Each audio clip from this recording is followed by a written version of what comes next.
Баршаңызға қайырлы күн. Бүгін мен сіздерге етсіз нан салма ұсынғым келіп отыр. Жарты сағатта 20 минутта дайын болатын. Алдымен қамырымызды дайындап аламыз. Бір жұмыртқа салып, кішкене тұз салып, июін қандырып, жақсылап илеп аламыз. Бұл қамырдың бетіне негізі құйрық майды да жақсылап майдалап турап, майын шығарып, сосын кішкене пияз салып, әдемдеп істеуге де болады.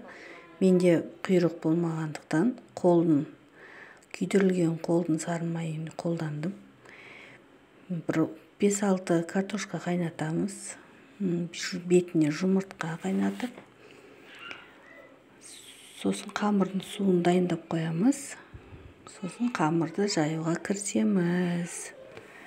Міне менде күйдірілген май, кішкене қызып тұрған майға 2 пияз салып, жақсылап қуырып, кішкене тұз салып, дәміне қарай. Қолдың майдың дәмі өз білесіздер, керемет, әдемі болып шығады. Үйде ет болмай қалған жағдайда осылай істеп берсеңіздер, тойымды әрі дәмі де ерекше болады. Тұзын салып, жақсылап қуырып аламыз. Қамырды жайып, кесіп алдым.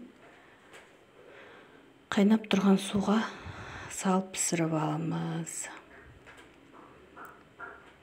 Міне тамағымыз дайын. Ұнап жатса лайк басып, тіркеліп, қолдап кетіңіздер. Ас болсын. Назарларыңызға рахмет.